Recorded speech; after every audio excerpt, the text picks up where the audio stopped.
বঙ্গোপসাগরে জোড়া ঘূর্ণিবর্তের প্রভাবে পশ্চিমবঙ্গে ঝড় বৃষ্টির সম্ভাবনা তৈরি হয়েছে।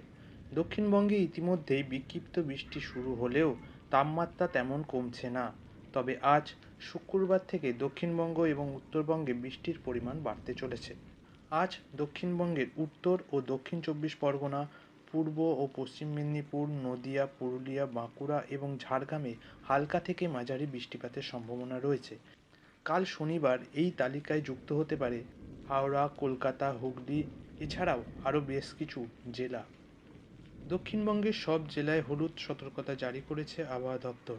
আগামী মঙ্গলবার পর্যন্ত ঝড় বৃষ্টি অব্যাহত থাকতে পারে। তবে সুখবর হলো এই ঝড় বৃষ্টির কারণে দক্ষিণবঙ্গের তাপমাত্রা কিছুটা কমবে বলে জানিয়েছে আবহাওয়া দপ্তর।